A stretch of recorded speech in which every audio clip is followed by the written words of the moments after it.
Hello, Bachcho. Let's read this question. So this question says, two forces 2p and 4p Newton act on a particle. If the first force is double and the second force is increased by 30 Newton, the direction of the resultant is unaltered. Okay. Find the value of smaller forces. Smaller forces की value बतानी है. Okay. तो देखिए बच्चों, इस question का की concept आप क्या लिख सकते हैं. The key concept of this question, देखिए रिजल्टेंट लिख लीजिए. Resultant of vector. ठीक है. रिजल्टेंट या फिर चलो रिजल्टेंट वेक्टर लिख लीजिए पहले तो. ठीक है.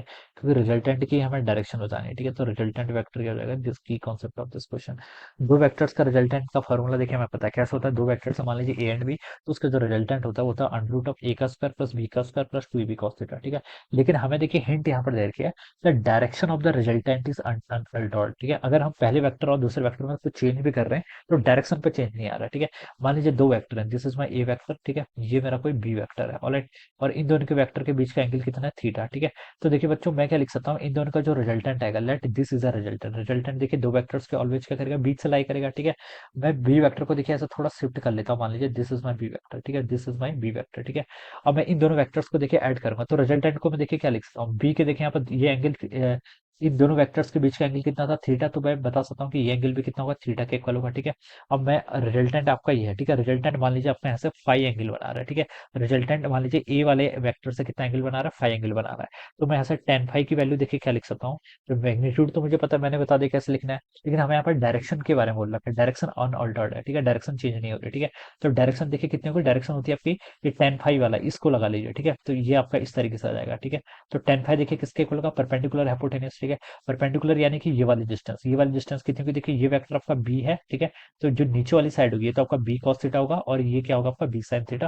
तो यहाँ से लिख सकता हूँ आपका B sine theta, where theta is the angle between A vector and B vector divided by. ठीक है. ये पूरी लेंथ. ठीक है. ये लेंथ कितनी है, ए वेक्टर, और ये वाला कितना होगा आपका बी का कॉस थीटा. ठीक है. तो मैं इसको लिख सकता हूँ यहाँ से ए प्लस बी का कॉस थीटा, ए प्लस बी का cos theta.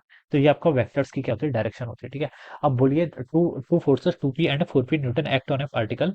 If the first force is double and the second force is increased by 30 Newton, the direction of the resultant is unaltered. Find the value of the smaller forces. Smaller force की value बतानी है. ठीक है. तो देखिए यहाँ पर two vectors हैं. ठीक है. तो मान लीजिए मैंने ये वाले को आपका 2p बोल दिया और ये वाले को मैंने ऊपर वाले को क्या बोल दिया, 4p बोल दिया. ठीक है. तो देखिए b का साइन थीटा यानी कि यहाँ पर आप लिख लीजिए 4p का साइन थीटा. ठीक है. मैं रिजल्टेंट फाइंड आउट कर रहा हूँ बेसिकली इनका. नीचे क्या हो जाएगा आपका 2p प्लस आपका 4p का कॉस थीटा. ठीक है. ये आपका आ गया रिजल्टेंट. जो आपका रिजल्टेंट आपका जो किसके 2p के साथ एंगल बना रहा है वो आपने टेन फाइव यहाँ पर कैलकुलेट कर लिया. ठीक है. अब बच्चों देखिए टेन फाइव आपका यहाँ पर कैलकुलेट हो गया. तो अब आपने सेकंड कंडीशन क्या बोल लिखी, देखिए डायरेक्शन सेम है. डायरेक्शन जो अगली बार आएगी वो भी डायरेक्शन भी आपकी टेन फाइव ही रहेगी. ठीक है. लेकिन इसने बोल रखा है कि अगर हमने क्या करते, if the force first force is double, पहला फोर्स कितना था, 4p था ना, सॉरी 2p था. इसको हमने डबल कर दिया तो इसको 2p से चेंज होकर कितना हो गया आपकी, आपका 4p में बदल हो गया. And second force is increase, यानी कि 4p में आपका इंक्रीमेंट हो गया कितने का, 30 का. तो अब 4p ना रह के ये कितना हो गया, 4p प्लस 30 के इक्वल हो गया. ठीक है.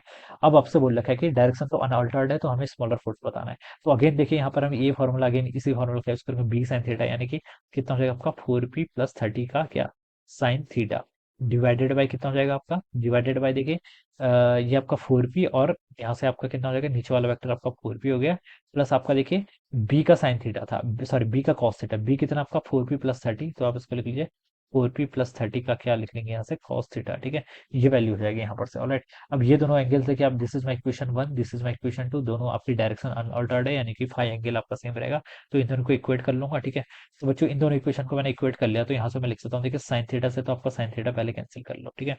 और यहाँ पर क्या बच गया आपका, देखिए यहाँ पर बच गया आपका 4p डिवाइडेड बाय, देखिए कितना हो गया आपका, पहली इक्वेशन से लिख रहा हूँ 2p 4p cos theta is equal to, ये कितना हो गया यहाँ से आपका 4p प्लस 30 डिवाइडेड बाय, यहाँ से हो जाएगा आपका 4p प्लस आपका 4p प्लस 30 का cos थीटा. ठीक है. ये वैल्यू आ रही है ना यहाँ से. ठीक है.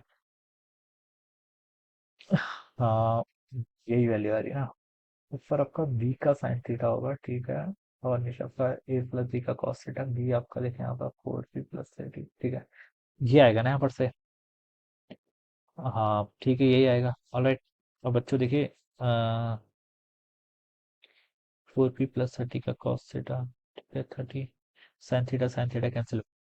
ठीक है. अब देखिए इसको मल्टीप्लाई कर लीजिए, ये कितना हो जाएगा आपका 4p into 4p हो जाएगा आपका 16p का स्क्वायर, 4p और 4p का स्क्वायर करेंगे तो यहाँ से आपका 16p का स्क्वायर, ठीक है। और cos थीटा वाली टर्म इधर आ जाएगी, ठीक है।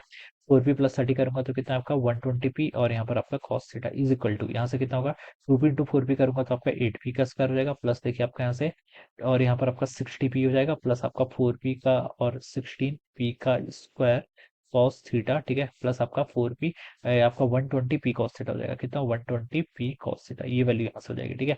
अब 120p cos थीटा से बच्चों 120p cos theta cancel, 16p square cos theta से 16p square cos theta cancel, ठीक है। तो ये तो बेसिक सी इक्वेशन आ गई, ठीक है। 16p स्क्वायर यहाँ पर है, 8p स्क्वायर यहाँ पर है, इसको इधर लेके जाऊंगा तो कितना हो जाएगा 16 - 8, 8p स्क्वायर, ठीक है। और यहाँ पर से कितना हो जाएगा आपका 60p के इक्वल, ठीक है। तो यहाँ से आपका p से बच्चों एक p यहाँ पर कैंसिल हो जाएगा, ठीक है। और क्या बच गया फिर, p की वैल्यू यहाँ से आपकी 60/8 के इक्वल बच गई। 60/8 को क्या लिख सकते हैं आप यहाँ से, 30/4, 30/4, 30/4 आप लिख सकते हैं आपका 7.5 न्यूटन के इक्वल, ठीक है। ये आपका आंसर आ जाना चाहिए 7.5 न्यूटन, ठीक है। ये आपका यहाँ पर से आंसर हो जाएगा। Okay, this is the value of P, ये आपकी पी की वैल्यू हो जाएगी, ठीक है। तो यही हमें फाइंड आउट करके बता, सॉरी ये नहीं बताना था, हमें बताना था कि find the value of smaller force. तो स्मॉलर फोर्स तो देखिए हमने पहले 4p था और ये 2p था, तो उसको 2 से मल्टीप्लाई करें तो 15 न्यूटन आएगा, तो उसका आंसर क्या होगा बच्चों 15 Newton. So 15 Newton will be the answer of this question, ऐसे सॉल्व करेंगे। Okay, so I hope you all understood this concept, all the best and thank you so much.